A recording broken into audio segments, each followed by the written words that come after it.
Hello dear, आप सभी first year student को स्वागत वेलकम करता हूं। साथियों, जैसा कि आप सभी जानते हैं, मैंने पोस्ट किया था कि आपको सेकेंड ईयर फर्स्ट ईयर का वीडियो मिलता रहेगा। और दोस्तों, हम यहाँ पे आपके चारों सब्जेक्ट से एक एक क्वेश्चन प्रतिदिन लाएंगे। यानी दोस्तों, एक वीडियो में 4 क्वेश्चन होगा जो कि चारों सब्जेक्ट से होगा, और हम एक कलेक्शन क्वेश्चन जो कि इंपॉर्टेंट होगा उसी को करेंगे, उसी को समझेंगे। दोस्तों, ये वीडियो मानते हैं बड़ा होगा, लेकिन वीडियो को दोस्तों आपको समझना है। समझेंगे तो एग्जाम में आप अच्छे से लिख सकते हैं। अगर आप रटेंगे तो एग्जाम में भूल जाएंगे तो नहीं लिख सकते हैं। तो साथियों, हम इसको समझाने का कोशिश करेंगे। लिखने कैसे लिखा जाएगा एग्जाम में, उसको हमको यहाँ पे समझाना है। तो आप सभी वीडियो को पूरा देखिएगा। और साथियों, वीडियो जिनको अगर दोस्तों ये पास लेना है PDF, वो दोस्तों इंस्टाग्राम पे जुड़िए। हम उनको दोस्तों इंस्टाग्राम पे PDF दे देंगे। तो दोस्तों, जो लोग इंस्टाग्राम पे नहीं है, इंस्टाग्राम पे जुड़ते जाइए, वहाँ पर हम सभी को PDF प्रोवाइड कराते रहेंगे। तो चलिए हम शुरू करते हैं। साथियों, जैसा कि एक मोस्ट इंपॉर्टेंट क्वेश्चन है इस बार के लिए, क्वेश्चन आपसे पूछा जाएगा कि बिस्तरी घाव क्या है, जिसको हम लोग बेड सोर इंग्लिश में बोलते हैं। पूछा जाएगा कि बिस्तरी घाव क्या है, बेहोश रोगी के लिए बिस्तरी घाव की रोकथाम कैसे की जाए। मतलब जो दोस्तों अनकॉन्शियस पेशेंट है, उनके लिए अगर घाव से अनकॉन्शियस है तो उनको रोकथाम कैसे किया जाएगा। या इसी क्वेश्चन को दूसरे लैंग्वेज में पूछ सकता है कि द्राव वरण या सन्य वरण किसे कहते हैं, इसके दोस्तों समान स्थान, कारण व लक्षण लिखिए। या आपसे पूछ सकता है कि बेड सोर को परिभाषित करें, इसके समान स्थान, कारण, इसकी रोकथाम एवं उपचार को कैसे लिखे, ये बताना है। तो दोस्तों, इसमें हम सारे जानेंगे कि बेड सोर होने का कारण, बेड सोर किस कंडीशन में हो सकता है, बेड सोर कहाँ कहाँ हो सकता है, बेड सोर जो दोस्तों है उसका कारण क्या होगा, लक्षण क्या होगा, उसको रोकथाम और उपचार कैसे करेंगे। तो ये सारी चीज़ों को चलिए हम देखने वाले हैं। साथियों, जो आपसे क्वेश्चन पूछेगा, यहाँ पे देखिए लिखा हुआ है कि आपसे क्वेश्चन में पूछा जाएगा तो आपको लिखना है सबसे पहले बेड सोर के बारे में। तो साथियों, जो बेड सोर होता है, देखिए यहाँ पे आंसर शुरू है। किसी व्यक्ति या मरीज के लंबे समय तक बिस्तर पर लेटे रहने या कुर्सी पर बैठे रहने से या फिर एक ही स्थिति में बने रहने से उसके शरीर के कुछ ऊतक क्षेत्रों पर दबाव पड़ने के कारण उन अंगों की ओर रक्त संचार कम हो जाता है, जिससे ऊतकों की क्षति हो जाती है और वहाँ घाव बन जाते हैं। इस तरह होने वाले घावों को दाब व्रण, बिस्तर व्रण या बिस्तरी घाव कहते हैं। इन्हें दोस्तों स्याह वरण मतलब ड्यूकुबिटस अल्सर भी कहा जाता है। दोस्तों, ड्यूकुबिटस अल्सर को हम लोग साय वरण भी कहते हैं। बेड सोर होता क्या है, तो अब इसको दोस्तों हम देख लिए, इसका जो लॉजिक है किताब वाला देख लिए। अब हम इसको दोस्तों समझते हैं अपने लैंग्वेज में कि आप याद कैसे रख सकते हैं। तो साथियों, जो बेड सोर होता है या किसी व्यक्ति या जो मरीज है बेड सोर का, मतलब घाव से जो पीड़ित व्यक्ति है बिस्तरी घाव से, तो उस व्यक्ति में हो सकता है, कब होता है, जब दोस्तों वो किसी बिस्तर पे या दोस्तों कुर्सी पे या कहीं पे भी एक ही स्थिति में, जैसे बेड है तो बेड पे वो एक ही स्थिति में दोस्तों बहुत दिनों तक, लंबे समय तक सोया रहेगा, या कुर्सी है तो कुर्सी पर बहुत देर तक वो बैठा रहेगा, या दोस्तों कहीं भी खड़ा हो, या दोस्तों वो कहीं भी बैठा हो, या कहीं भी दोस्तों एक स्थिति पे बहुत ज़्यादा समय तक रह गया है। तो उस स्थिति में होता क्या है कि जो दोस्तों शरीर का जिस भाग आपको जिस उस सतह से दोस्तों क्या होता है, जैसे कुर्सी है, बेड है और कहीं पे भी आप बैठे हैं, तो दोस्तों वो नीचा के सतह और आपके शरीर का जो सतह है, जो दोस्तों उसके सतह से सटा हुआ है, तो उसके दबाव होने के कारण, एक स्थिति में होने के कारण वहाँ पे दबाव बनता है। और दबाव बनने से क्या होता है दोस्तों, वहाँ का जो दोस्तों ऊतक होता है, वो ऊतक क्षेत्र जो होता है वो क्षतिग्रस्त हो जाता है। जैसा कि जानते हैं आप लोग कि छोटी बहुत सारे कोशिका मिल के ऊतक का निर्माण करता है, और ऊतक का निर्माण शरीर का निर्माण करता है। तो ही हमारे शरीर में बहुत सारे ऊतक है, और शरीर में हर एक क्षेत्र में ऊतक है। तो जो भी क्षेत्र हमारा शरीर का बेड से या कुर्सी से या किसी अन्य चीज़ से रगड़ पड़ता है, या दोस्तों दब जाता है, या बहुत देर तक एक ही स्थिति में आप बने हैं, उस स्थिति में दबाने के कारण वहाँ पे ऊतक जो है वो क्षतिग्रस्त हो जाता है। ऊतक जब क्षतिग्रस्त हो जाता है दोस्तों, तो वहाँ पे रक्त का संचार क्या होता है, कम हो जाता है। जब रक्त संचार वहाँ पे कम हो जाता है तो ऊतकों का क्या होता है, क्षति होने लगता है। दोस्तों, जब ऊतक वहाँ पे क्षति होने लगता है, अब जाहिर सी बात है कि अगर ऊतक को रक्त नहीं मिल पाएगा तो क्या होगा, कोशिका मरने लगेगा, तो ऊतक भी दोस्तों क्षति होने लगेगा। तो दोस्तों, वही ऊतक का क्षति होने लगता है, जिसके कारण क्या होता है, वहाँ पे जो मांस होता है वो सड़ने लगता है, घाव बनने लगता है। और इस तरह के जो भी दोस्तों घाव होता है वो द्राव व्रण, बिस्तर व्रण या बिस्तरी घाव कहते हैं। इससे दोस्तों हम लोग स्याय व्रण भी कहते हैं। मतलब हम लोग सीधा समझ क्या लिए कि बिस्तरी घाव दोस्तों व्यक्ति या मरीज में उस कंडीशन में होता है जब किसी कोई मरीज या कोई व्यक्ति एक ही स्थिति में बिस्तर पर सोया रहेगा, या दोस्तों लंबे समय तक कुर्सी पर बैठा रहेगा, या फिर कहीं भी वो क्या करेगा, किसी भी स्थिति में रहेगा एक ही जगह पे, तो उस स्थिति में वहाँ का जो जगह होगा दबाव पड़ने से वो क्या होगा, क्षतिग्रस्त हो जाएगा। ऊतक वहाँ का क्षतिग्रस्त हो जाएगा, ऊतक को ब्लड संचार वहाँ कम हो जाएगा, ब्लड संचार कम हो जाएगा तो वहाँ का ऊतक क्या होगा, क्षति होने लगेगा। ऊतक क्षति हो जाएगा तो उसके बाद क्या होगा, वहाँ पे घाव होगा, और जो घाव होता है तो ही क्या कहलाता है, द्राव व्रण, बिस्तरी घाव या स्याय व्रण, ये सब कहा जाता है। तो हम लोग देख लिए ईजी से। अब दोस्तों पूछेगा कि बिस्तरी घाव होने के समान स्थान कहाँ है, मतलब बिस्तर बेड से जो होने वाला घाव है वो कहाँ कहाँ हो सकता है, कॉमन साइट ऑफ बेड सोर, मतलब बेड सोर होने का समान जगह स्थान कौन सा है। तो पहला है दोस्तों सुपाइन स्थिति, जो सुपाइन स्थिति होता है दोस्तों, जो सुपाइन स्थिति है, सुपाइन पोजीशन है, वहाँ पे घाव होगा। ये सुपाइन पोजीशन होता क्या है, चलिए देखते हैं। सिर का पश्च भाग मतलब सिर का पीछे वाला भाग, कंधे, कोहनियाँ, कमर और एड़िया। दोस्तों जो सुपाइन भाग होता है, जो दोस्तों क्या होता है, आप तो यहाँ पे देखिए जहाँ से मुड़ा हुआ चीज़ें रहता है उसको नॉर्मल समझिए कि जहाँ से हमारा मुड़ा हुआ चीज़ रहेगा, जैसे गर्दन है साथियों, सिर का पश्च भाग है, तो वहाँ से क्या है, सिर का ज्वाइंट होता है, सिर के पश्च भाग दबाने से हो सकता है, ये भी सोने से होगा। कंधा है दोस्तों, तो कंधों को अभी जो सोल्जर होता है उसको दोस्तों एक साइड आप दबाए रखेंगे तो उससे भी हो जाएगा, कंधा भी जोर होता है। कोहनी होता है एल्बो, वो भी दोस्तों जोर ही होता है, तो वहाँ भी होगा। कमर है दोस्तों, जिसको हम लोग वेस्ट बोलते हैं, तो कमर भी दोस्तों ज्वाइंट ही होता है। और नितंब है, बटक में भी दोस्तों क्या होता है, ज्वाइंट ही होता है। और एरिया है, हिल में भी दोस्तों क्या होता है, ज्वाइंट ही है। तो सीधा सीधा समझिए जहाँ पे दोस्तों लिंगामेंट का उपयोग होगा, जहाँ पे ज्वाइंट होता है वो सू स्पाइन स्थिति होगा, और सू स्पाइन स्थिति में यहाँ घाव होता है बेड सोर से। तो आप लोग समझ गए। दूसरा साथियों अधोमुख स्थिति मतलब प्रोन पोजीशन। दोस्तों प्रोन पोजीशन में कहाँ कहाँ घाव होता है, तो प्रोन जो पोजीशन होता है कान, छाती, गाल, घुटने, महिलाओं में स्तन में, पुरुषों के जननांग में, पाँव की उंगलियों में। दोस्तों जो बिस्तरी घाव है उसमें जो प्रोन पोजीशन दूसरा है कि प्रोन पोजीशन में होने पर कहाँ कहाँ घाव होगा, तो कान में होगा प्रोन पोजीशन, चेस्ट में होगा प्रोन पोजीशन में, चेस्ट में होगा, गाल में होगा, घुटने में होगा, महिलाओं के ब्रेस्ट में स्तन में होगा, पुरुषों के जननांग में होगा और पाँव की उंगलियों में होगा। तो आप लोग समझ गए। इसमें से दोस्तों आप 5-6 भी जो याद रहेगा प्रोन पोजीशन में वो लिख दीजिएगा। तो साथियों ये हो गया। दूसरा है पार्श्व स्थिति लैटरल पोजीशन। दोस्तों लेटरल पोजीशन में होने से कहाँ कहाँ घाव होगा, तो दोस्तों ईयर मतलब कान में होगा। लेटरल मतलब दोस्तों क्या होता है, सोए हुआ, लेटा हुआ भाग, तो दोस्तों करवट लिया हुआ भाग, तो वही होता है लेटरल। तो लेटरल के स्थिति में कान भी हमारा दबता है तो कान में होगा, कंधा दबता है तो कंधा में भी होगा, गाल दबता है दोस्तों तो गाल भी होगा, पसलिया जो रिब्स है दोस्तों वो भी दबता है, हमारा नितंब है एक साइड वो भी दोस्तों दबता है, घुटने का सर्व भाग है वो भी दबता है, टखना है दोस्तों वो भी एक साइड से दबता है। तो ये सारे चीज़ है जो कि दोस्तों लेटरल पोजीशन में होता है। तो दोस्तों हम लोग पहला क्या देख लिए, पहला दोस्तों हम लोग यहाँ पे देखे हैं सुपाइन पोजीशन में कहाँ कहाँ होता है देख लिए। अगर प्रोन पोजीशन में घाव होता है कोई आदमी तो उसको घाव कहाँ कहाँ होगा, तो देख लिए। पार्श्व मतलब लेटरल मतलब लेटा हुआ, अगर कोई पोजीशन में कोई व्यक्ति एक ही जगह पे उस लंबे समय तक रहता है लेटे हुए स्थिति में तो कहाँ कहाँ घाव होगा देख लिए। मतलब जो भी दबाता है दोस्तों, एक साइड से आप लेटे हुए हैं उस साइड से जहाँ जहाँ चीज़ें दबाता है वहाँ घाव होगा, तो उसको यहाँ पे लिख देना है। चौथा है फाउलर पोजीशन। दोस्तों अगर लंबे समय तक फाउलर पोजीशन में है तो भी आपको घाव हो सकता है। तो फाउलर पोजीशन में कैसे होता है, तो सिर का पिछला भाग। दोस्तों फाउलर पोजीशन में होता क्या है कि सिर का जो पिछला भाग होता है उसमें हो सकता है, कंधे में हो सकता है, कोहनिया में हो सकता है, सेक्रम में हो सकता है, जो बतख है नितंब उसमें हो सकता है, एरिया में हो सकता है। तो दोस्तों आप लोग देख लिए कहाँ कहाँ ये हो सकता है। मतलब दोस्तों जो हम 4 देखे हैं लगभग एक आध दोस्तों छोड़ के सभी है जो कि सभी में हो सकता है। तो नॉर्मली आप लोग देख लीजिएगा, आप उसको याद कर लिए जो तीनों में दोस्तों अलग अलग हो। तो तीनों में अलग अलग मात्र 2 ही 3 स्थिति जगह है जहाँ पे होता है, बाद बाकी सब में कॉमन ही है बहुत सारे चीज़। तो उसको याद रखिए जो इसमें फलाने में फलाना होता है, मतलब जो डिफरेंट है। जैसे अधोमुख प्रोन पोजीशन में अलग होता है, लेटरल में कौन अलग है, फाउलर्स में कौन अलग है, सू स्पाइन में कौन अलग है, उसको याद रखिए। बाद बाकी दोस्तों ये ध्यान में रखिएगा कि कॉमन कौन है जो सब में घाव होता है। तो ये चीज़ें हैं। 5वां है बैठी हुई स्थिति। दोस्तों ये जो घाव है बिस्तरी घाव बहुत बार पूछा गया है 10 नंबर में। 5वां है बैठी हुई स्थिति मतलब सिटिंग पोजीशन। अगर कोई व्यक्ति बैठा हुआ स्थिति में बहुत दिनों तक है तो उसको घाव कहाँ कहाँ पे होगा, तो दोस्तों सबसे पहले बटक में होगा, उसके बाद एड़ियों के पीछे होगा जो बैठने से ज़्यादा देर तक, उसके बाद सैक्रम में होगा और कंधे में होगा। दोस्तों ज़्यादा देर से बढ़ने पर यहाँ घाव हो सकता है, जो कि आप लोग देख लिए। तो दोस्तों ये 5 पोजीशन है जो कि बिस्तरी घाव में दोस्तों अगर इस प्रकार से अगर रहते हैं एक ही पोजीशन में लंबे समय तक तो घाव हो सकता है। और कहाँ कहाँ हो सकता है सभी पोजीशन में देख लिए हैं कि कहाँ कहाँ होगा घाव। तो दोस्तों मैंने क्या बताया कि आपको इस 5 में से जो डिफरेंट है, जो सब में अलग अलग है इस जगह, उसको याद रखना है कि कौन में कौन होता है। और बाद बाकी बहुत सारे दोस्तों तो कॉमन ही है, तो कॉमन सब में हो जाएगा। तो इस चीज़ को आप लोग ध्यान में रखिएगा।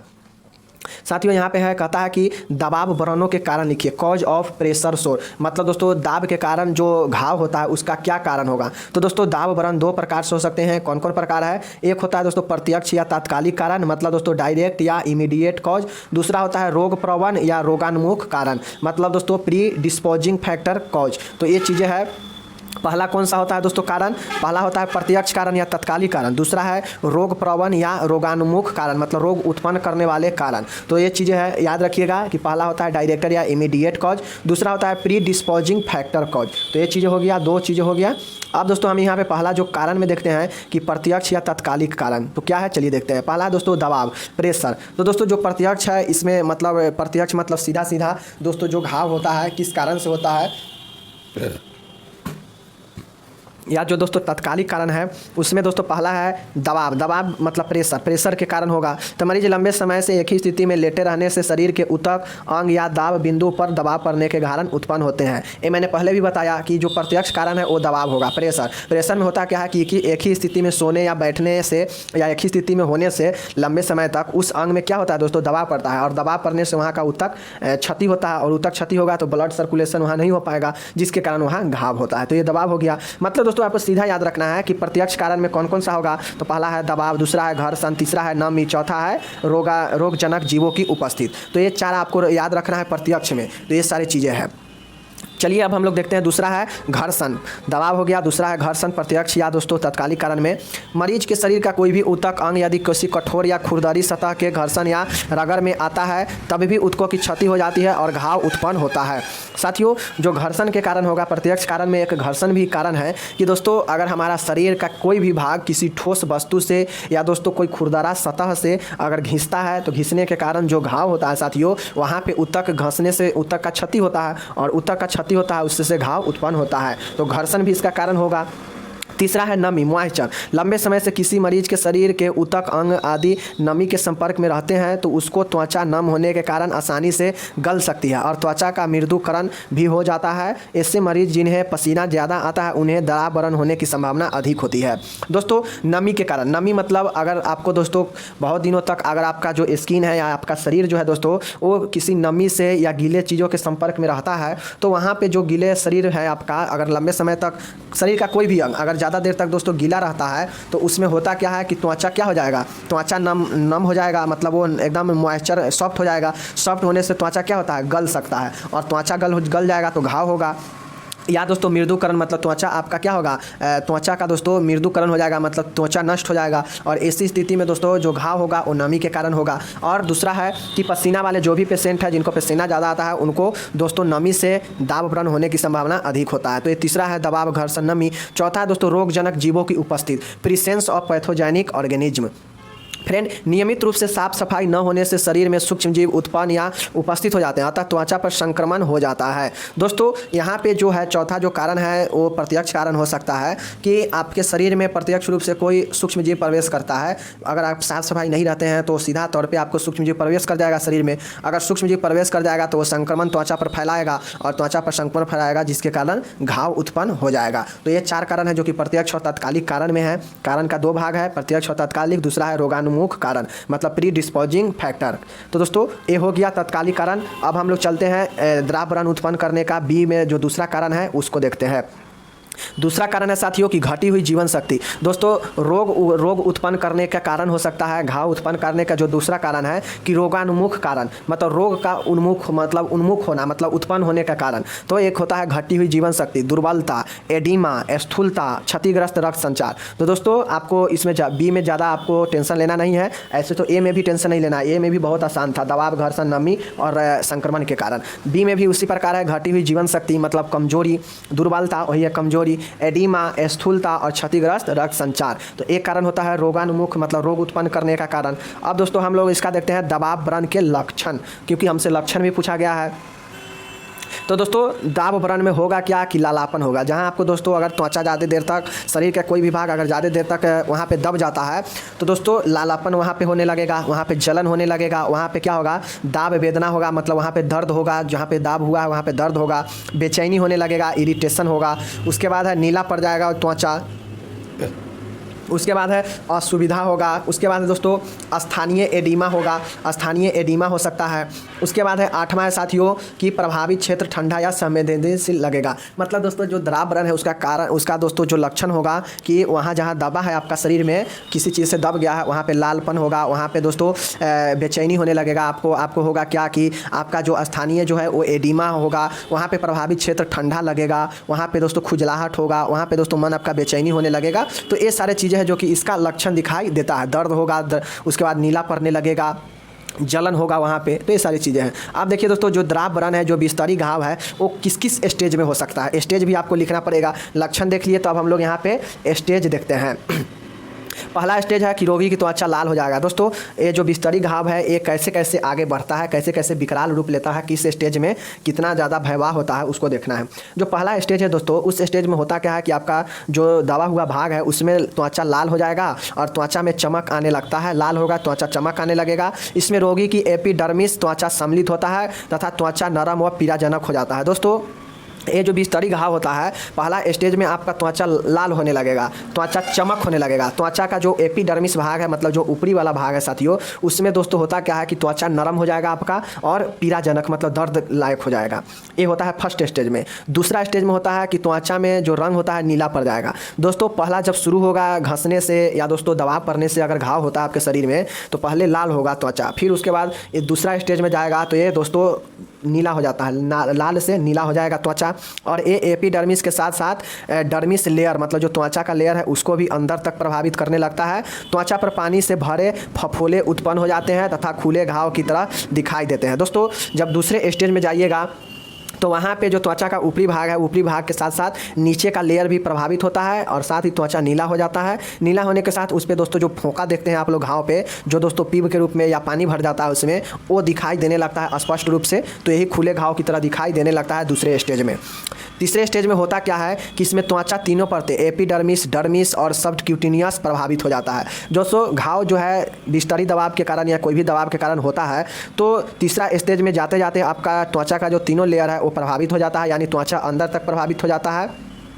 घाव में से रिसाव शुरू हो जाता है तथा त्वचा का रंग भूरा व नीला पीला पड़ जाता है। दोस्तों इसमें जो है आपका त्वचा तीनों परत प्रभावित होने के साथ साथ घाव में से दोस्तों पानी पीप निकलने लगता है। साथ ही दोस्तों जो होता है त्वचा भूरा और नीला पड़ने लगता है। तो ये चीज़ होता है तीसरा स्टेज में। चौथा स्टेज में क्या होता है कि ये बड़ी गंभीर अवस्था होती है। इस अवस्था में घाव बहुत ही गहरा हो जाता है तथा हड्डियाँ दिखाई देने लगती है। उसके बाद है घाव से बदबू आने लगता है तथा ऊतक नष्ट हो जाते हैं और त्वचा का रंग काला हो जाता है। साथियों घाव का अगर चौथा स्टेज में आ गए हैं, अगर समझिए कि उस घाव में से मांस निकल गया है, हड्डी दिखाई रहा है, तो समझिए एक घाव का बहुत बड़ा भयानक रूप है और ये चौथा स्टेज है। और इस स्टेज में आपका जो जहाँ घाव हुआ है वहाँ बदबू निकलने लगता है और दोस्तों वहाँ का ऊतक नष्ट हो जाता है पूर्ण तरह और त्वचा काला पड़ जाता है। तो ये चौथा स्टेज है। तो आपसे पूछेगा कि बिस्तरी घाव का स्टेज में लिखिए, अगर नहीं भी पूछेगा तो लॉन्ग क्वेश्चन में आपको स्टेज भी लिखना पड़ेगा लक्षण के बाद। तो स्टेज क्या है, पहला स्टेज में त्वचा आपका जो है त्वचा का एपिडर्मिस भाग प्रभावित होगा और इसमें लालापन दिखाएगा, त्वचा चिकनी होगा और दोस्तों चमकीला होगा और त्वचा नरम पड़ जाएगा और पीला होने लगेगा। दूसरा स्टेज में इसमें एपिडर्मिस के साथ त्वचा का नीली त्वचा का जो निचला लेयर है, त्वचा का लेयर भी प्रभावित होने लगता है और दोस्तों ये जो है त्वचा नीला पड़ जाता है और उस पर फफोले जो दोस्तों है वो सूजन के रूप में आ जाएगा, मतलब फूल जाएगा, उसमें पानी हो जाएगा या पीप हो जाएगा। तीसरा स्टेज में है कि जो दोस्तों पीज है वो पीज है दोस्तों, उससे क्या होगा, रिसाव शुरू हो जाएगा घाव से और इसमें तीनों लेयर जो है वो त्वचा का प्रभावित हो जाएगा और दोस्तों इसमें जो त्वचा है भूरा नीला पड़ जाता है। अब दोस्तों चौथा स्टेज है, सबसे खतरनाक है, जहाँ पे दोस्तों तीनों लेयर तो तीसरा में ही हो जाता है प्रभावित। इसमें होता क्या है कि इसमें टोटल लेयर दोस्तों प्रभावित होते हुए अंदर तक प्रभावित कर देता है, मतलब मांसपेशी भी प्रभावित हो जाएगा और मांसपेशी प्रभावित होने के बाद दोस्तों हड्डी दिखने लगता है। तो यही चीज़ें हैं, इसमें एकदम घाव भयानक रूप ले लेगा, घाव दोस्तों बदबू देने लगेगा और त्वचा जो है काला पड़ जाएगा। तो ये 4 स्टेज है। अब दोस्तों यहाँ पे जो द्राव बरण है, जो ग्रहणशील मरीज है, मतलब दोस्तों जो दाव बरण है इसको ग्रहणशील जो मरीज होगा दोस्तों, इसमें क्या होता है तो इसमें दोस्तों मरीज जो है अचेतन मरीज हो जाएगा। द्राव बरण के जब दोस्तों ग्रहणशील मरीज होगा, मतलब जिसके अंदर दोस्तों बेड सोर मतलब घाव जो है बिस्तरी घाव वो एकदम दोस्तों गहरा जाएगा, तो उस स्थिति में मरीज को दोस्तों क्या होगा, तो मरीज अनकॉन्शियस हो जाएगा, मतलब अचेतन हो जाएगा। स्थूल मरीज मतलब ऑब्वियसली पेशेंट हो जाएगा, पेशेंट अत्यधिक दुबले पतले हो जाएगा, संवेदनशीलता पीड़ित हो जाएगा दोस्तों, कुपोषण ग्रस्त हो जाएगा मरीज। उसके बाद है शल्य क्रिया ग्रस्त हो जाएगा। उसके बाद दोस्तों है कि अति ज्वर ग्रस्त मरीज हो, जिन्हें अधिक पसीना आता हो। दोस्तों पीड़ा अधिक होने से अगर घाव बहुत अत्यधिक हो गया है तो उसे ज्वर भी आएगा। उसके बाद कहता है कि अत्यधिक उम्र के शैय्याग्रस्त मरीज, दोस्तों अगर जिनको ज़्यादा उम्र है उनको शैय्याग्रस्त मरीज हो जाएगा। मधुमेह के मरीज, मूत्र एवं मल के असंयम से पीड़ित मरीज। दोस्तों इसमें जो है दोस्तों ये जो द्राव वर्ण के गहनशील मरीज है, मतलब जिसको ये बेड सोर एकदम दोस्तों चपेट में ले लिया है और उस पर पूरा अपना दोस्तों डेरा डाल दिया है, तो उस मरीज को दोस्तों मधुमेह वाले मरीज में ग्रहणशील किसमें होगा, तो मधुमेह वाले मरीज में और ज़्यादा गहरा जाएगा। मूत्र एवं मल के जो दोस्तों असंयम है, मतलब बार बार होता है मल मूत्र, उसमें दोस्तों ये हो जाएगा पूरा गहरा से। शल्य चिकित्सा से ग्रस्त मरीज में हो जाएगा और अत्यधिक। कुपोषण ग्रस्त व्यक्ति में भी होगा। संवेदनशील जो पीड़ित मरीज है उसमें होगा। स्थूल मरीज में होगा। अनकॉन्शियस पेशेंट में होगा। जो मरीज अत्यधिक दुबले पतले हैं उन समय और ज़्यादा बेड सोर दोस्तों गहराई से पहुंच जाता है। तो ये सारी चीज़ें हैं। अब दोस्तों यहाँ पे हम लोग देखते हैं और लास्ट इसका जो दोस्तों है आपसे पूछेगा कि नर्सिंग देखभाल कैसे किया जाएगा बिस्तरी घाव में। तो दोस्तों चलिए हम लोग देखते हैं। दोस्तों रिस्क ग्रुप वाले मरीजों को पहचान करें, मतलब दोस्तों रिस्क ग्रुप का मतलब होता है कि जो पेशेंट कितना सीरियस है उसका पहचान करना चाहिए। उसके बाद मरीज की बिस्तरी घाव होने का पता करना चाहिए, मतलब मरीज किस कारण से बिस्तरी घाव हुआ है, बैठने से हुआ है या एक ही साइड सोने से हुआ है या किसी और कारण से हुआ है, तो इसका पता लगाना चाहिए कारण का। मरीज का त्वचा दैनिक या नियमित रूप से परीक्षण करें। दोस्तों जिसको बिस्तरी घाव हुआ है उसको दैनिक रूप से त्वचा का नियमित चेक करें। मरीज के बिस्तरी घाव का अवलोकन करना चाहिए। उसके बाद है मरीज की स्थिति समय समय पर बदलते रहना चाहिए। छठा है बिस्तर को साफ सुथरा एवं सिलवट रहित व नमी रहित बनाना चाहिए दोस्तों। उसके बाद है सातवां है मरीज तथा उसके परिजनों को मनोवैज्ञानिक सहारा प्रदान करना चाहिए। आठवां है मरीज के व्यक्तिगत स्वच्छता का ध्यान रखें। नौवां है मरीज को हवाई गद्दा या हवाई कुशन प्रदान करें। उसके बाद दोस्तों 10वां है मरीज को प्रतिदिन सुविधा अनुसार व्यायाम करवाएं। तो दोस्तों नर्सिंग देखभाल बिस्तरी घाव में कैसे होगा, तो रिस्क ग्रुप वाले जो भी पेशेंट मरीज होगा उसका पहचान किया जाएगा। मरीज के बिस्तरी घाव होने का पता लगाया जाएगा। मरीज का दैनिक नियमित रूप से त्वचा का परीक्षण किया जाएगा। उसके बाद मरीज के घाव का अवलोकन किया जाएगा कि कितना सही हो रहा है कि नहीं हो रहा है। मरीज के समय समय पर जो स्थिति है सोने बैठने या कुछ भी का उसको बदलते रहेंगे। मरीज का दोस्तों जो बिस्तर है उसको साफ़ सुथरा और सिलवट रहित बनाएंगे। उसके बाद दोस्तों मरीज तथा उसके परिजनों को मनोवैज्ञानिक सहारा देंगे, उत्साह देंगे। मरीज को व्यक्तिगत स्वच्छता प्रदान करने का ख्याल रखेंगे। मरीज को हवाई गद्दे या हवाई कुशन एयर क्यूशन प्रदान करेंगे। 10वां है मरीज को प्रतिदिन सुविधा अनुसार व्यायाम करवाएंगे। तो ये सारे चीज़ें हैं जो कि हम लोग देखे हैं, सारे चीज़ें देख लिए हैं दोस्तों। अगर इसमें से आपको दोस्तों पूछ दिया जाएगा तो आप नॉर्मल लिख सकते हैं, कारण लक्षण कुछ भी पूछेगा तो आप लोग लिख सकते हैं आसानी से। तभी दोस्तों हमने 20 मिनट समय लिया। अब दोस्तों यहाँ पे देखिए कुछ और चीज़ें हैं। यहाँ पे मरीज के घावों को सख्त बीज संक्रमित तकने से ड्रेसिंग करेंगे। उसके बाद है मरीज के घाव के आसपास के क्षेत्र को शुष्क साफ एवं शुष्क और मतलब दोस्तों उसको सूखा रखेंगे, साफ रखेंगे। मरीज के पर्याप्त मात्रा में तरल देंगे, प्रोटीन देंगे और दोस्तों जो है वो विटामिन युक्त आहार देंगे। 14 है मरीज की पीठ पर पाउडर लगाएंगे। 15 है त्वचा के आरोग्य कारक शिक्षा के बारे में मरीज एवं उसके परिजनों को बताएंगे। उसके बाद है गीले कपड़े या बिस्तर तुरंत बदले। दोस्तों अगर पेशेंट गीले कपड़े में है और अगर वह दोस्तों बिस्तर गीला है तो उसको तुरंत बदलना चाहिए। पेशेंट को दोस्तों जो है घाव है उसको दोस्तों बीज संक्रमित के लिए ड्रेसिंग हमेशा करते रहे। घाव के आसपास के क्षेत्रों को साफ एवं दोस्तों सूखा रखे। पेशेंट को हमेशा दोस्तों प्रोटीन युक्त विटामिन युक्त आहार दे। तो ये सारे चीज़ों है जो कि नर्सिंग देखभाल करेगी। अब दोस्तों इसका हम लोग रोकथाम एवं उपचार को देख लेते हैं। रोकथाम और उपचार कैसे होगा, तो साथियों पहला है घाव को साफ करने के लिए नॉर्मल सलाइन का प्रयोग करेंगे। दोस्तों जो नॉर्मल सलाइन होता है उसका प्रयोग करेंगे घाव को साफ करने के लिए। दूसरा है घाव को बोरिक एसिड लोशन तथा हाइड्रोजन पेरोक्साइड से साफ करना चाहिए। दोस्तों जो घाव होता है उसको बोरिक एसिड लोशन तथा हाइड्रोजन पेरोक्साइड से साफ करना चाहिए। तीसरा है घाव को उचित दूरी से 100 वाट के बिजली के बल्ब द्वारा दोस्तों जो है वो सिकाई करें। मतलब जो घाव है दोस्तों उसको उचित दूरी से 100 वाट के बिजली के बल्ब द्वारा सिकाई करना चाहिए। दोस्तों जो घाव होता है उसको 100 वाट के जो बिजली का बल्ब होता है ना दोस्तों, उससे क्या करना चाहिए, जो दोस्तों आप पीला वाला बल्ब देखते होंगे जो पहले खूब चलता था, उससे दोस्तों एक ऊँच दूरी बनाकर उससे सिकाई करना चाहिए घाव को। चौथा है दोस्तों चिकित्सीय निर्देशानुसार मरीज को एंटीबायोटिक थेरेपी देनी चाहिए। जो दोस्तों मरीज है उसको दोस्तों डॉक्टर के सलाह से एंटीबायोटिक थेरेपी देना चाहिए। पांचवा है घाव की सतह पर जिंक ऑक्साइड लगाना चाहिए। दोस्तों जहाँ पे घाव है वहाँ पे जिंक ऑक्साइड का दोस्तों लेप लगाना चाहिए। तो ये दोस्तों है उपचार है। अब दोस्तों यहाँ पे हम लोग ये देख लिए हैं। तो दोस्तों द्राव बरन में क्या क्या उपचार होगा, तो द्राव बरन में रोकथाम एवं उपचार होगा यही कि घाव को दोस्तों नॉर्मल सलाइन से धोकर उपयोग करेंगे धोने का। उसके बाद है 2 है कि घाव को बोरिक एसिड लोशन और हाइड्रोजन पेरोक्साइड से साफ करेंगे। घाव को दोस्तों उचित दूरी पे जो 100 वाट वाला बल्ब होता है बिजली का, उससे सेकाई करेंगे। उसके बाद है दोस्तों चौथा है कि चिकित्सक के अनुसार एंटीबायोटिक थेरेपी देनी चाहिए। और 5वां है कि घाव की सतह पर जिंक ऑक्साइड लगाना चाहिए। तो इस तरह से 5 तरीके से आप जो है द्राव बरनों को रोकथाम और उपचार कर सकते हैं। तो दोस्तों ये चीज़ हो गया।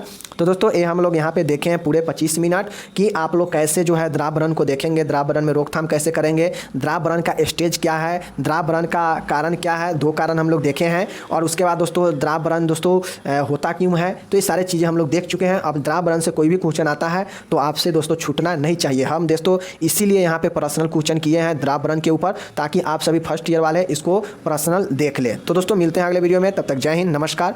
दोस्तों यही एक क्वेश्चन है और वीडियो हम अगले वीडियो लेकर आएंगे। एक क्वेश्चन दोस्तों बड़ा था इसलिए अच्छे से समझाए हैं, वीडियो बड़ा हो गया है इसलिए एक ही क्वेश्चन आज रहने देते हैं, बाद बाकी दोस्तों अगले वीडियो में करेंगे। तो मिलते हैं अगले वीडियो के साथ, तब तक जय हिंद, नमस्कार।